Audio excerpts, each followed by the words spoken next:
بسم الله الرحمن الرحيم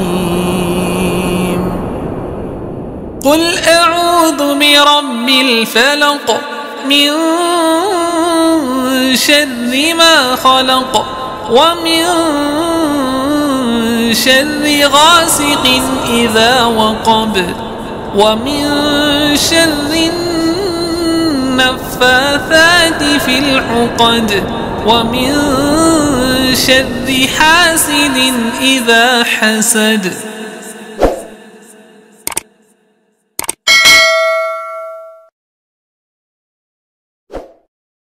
Assalamualaikum warahmatullahi wabarakatuh. Alhamdulillahi rabbil alamin. Hamdan syukran amma ba'd.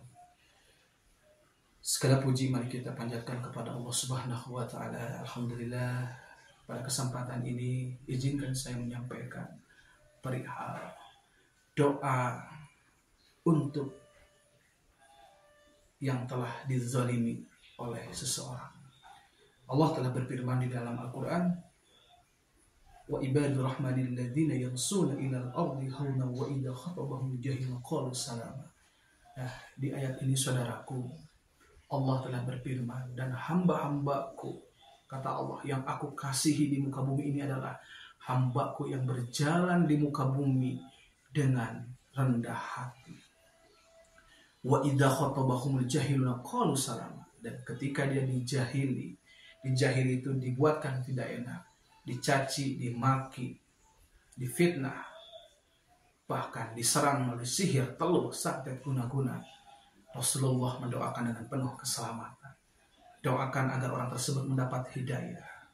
Ketika seseorang itu berakhlak mulia seperti baginda Nabi Muhammad SAW, maka baginda Nabi Muhammad itu tercatat sebagai orang yang sabar. Orang yang sabar itu sudah jelas, innallaha ma'as-sabirin. Sesungguhnya Allah bersama orang-orang yang sabar. Jadi saudaraku, di sini sudah jelas ya. Kalau ada orang yang berbuat dolim, memfitnah kita, mencaci kita, memaki kita, membunuh karakter kita, bahkan membunuh secara non-medis dengan jalur black magic, dengan sihir, dengan guna-guna, dengan teluh, dengan santet. Nah, seseorang yang telah berbuat demikian, yang telah mendolimi orang-orang yang sedang diuji imannya, tidak ada lain kuncinya adalah, pertama, harus mau menerima ujian tersebut, karena ujian tersebut diberikan kepada seseorang itu ada makna tersebut adalah agar orang tersebut terlatih menjadi orang yang sabar. Ingat seperti kasus baginda Nabi Muhammad SAW dulu ketika beliau sedang melaksanakan ibadah, setiap melangkah ke masjid beliau dicaci, dimaki, dibuli, bahkan diludahi dan dilempari kotoran unta. Pada suatu ketika beliau, orang yang suka meludahinya tidak ada, lalu bertanya kepada para sahabat, mana orang yang selalu meludahi saya, yang suka melempari dengan kotoran? Dia sakit ya Rasulullah. Rasulullah bergegas datang ke rumahnya, melihat orang yang telah melempari kotoran kepada Rasulullah dan selalu meludahi dengan ludahnya. Di suatu sakit itu Rasulullah datang, dan akhirnya ketika Rasulullah datang depan pintu, orang yang zalim itu dia sedih karena dia telah berbuat zalim selama ini, tetapi ternyata yang datang itu bukan temannya tongkrongannya yang selama ini bareng-bareng, tetapi orang yang dia hinakan, orang yang dia ludahi, orang yang dia lempari kotoran. Disinilah terlihat akhlak mulia, dan akhirnya dia tersentuh sehingga orang tersebut masuk Islam karena kesabarannya, karena kesolehannya, karena akhlaknya. Dan begitu dia sakit, dia didoakan oleh Rasulullah sehingga sakitnya itu sembuh atas izin Allah Ta'ala. Itulah sebenarnya syariat Islam. Jadi saudaraku, bahwasannya agama Islam itu tidak diajarkan untuk dendam, tidak diajarkan untuk saling membalas. Sebagaimana Allah telah berfirman kepada Nabi Muhammad SAW dalam surah Al-Qisas, sabar itu lebih baik. Nah, ketika sabar itu lebih baik, ketika pamannya dikunyah jantungnya, hatinya oleh Hindun, Nabi Muhammad turunlah ayat tersebut.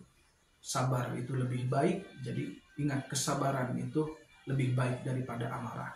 Karena amarah itulah yang bisa menguasai pikiran hati kita, sehingga banyaknya makhluk ciptaan yang menggoda, memanasi, mengkompori, sehingga bisa mengendalikan diri kita dengan menjerumuskan ke dalam kebinasaan. Na'udzubillah min dzalik. Oke saudaraku, nah saya ingin mengajarkan bagaimana cara berdoa kepada orang-orang yang zalim. Doanya tidak aneh-aneh. Jadi doanya agar dibukakan hidayah yang pertama, yang kedua agar diampuni dosa-dosanya di dunia dan di akhirat. Lalu terakhir, memohonlah kepada Allah agar suatu sihir, telur, santet, guna-guna atau pelet di tubuh kau keluarkan di tubuhku.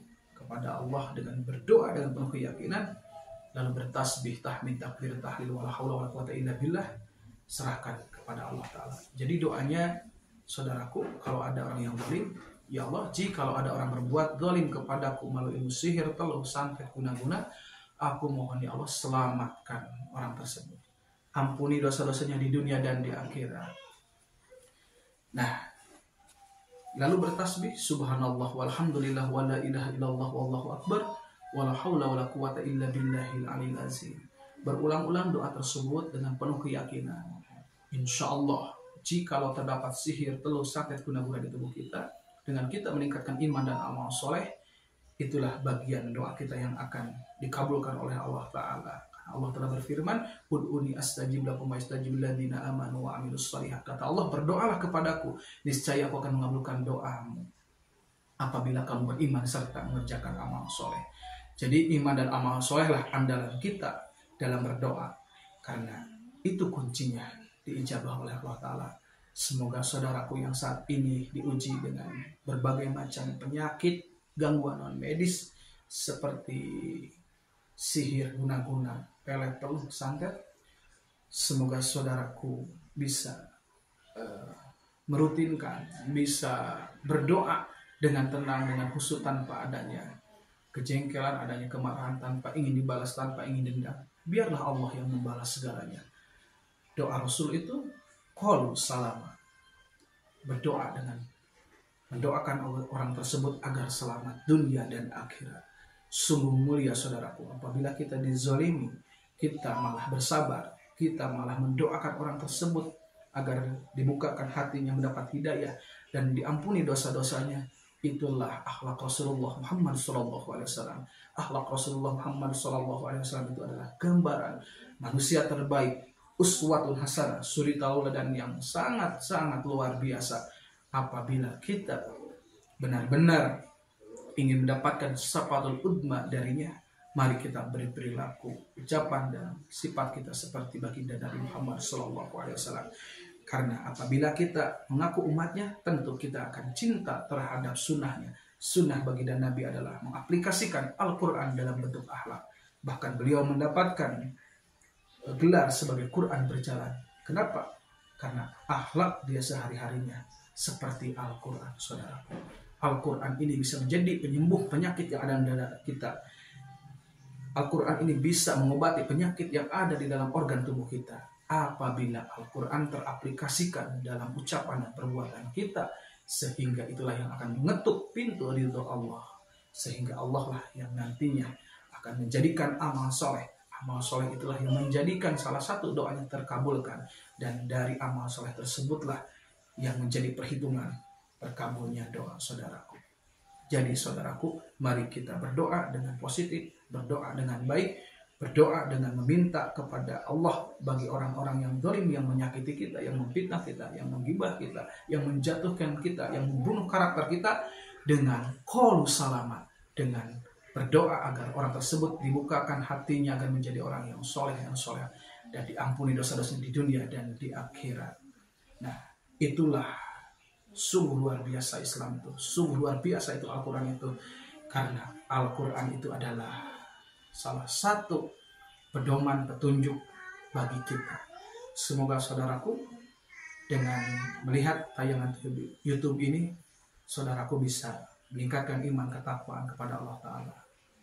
Billahi bisabil haq. Wassalamualaikum warahmatullahi wabarakatuh.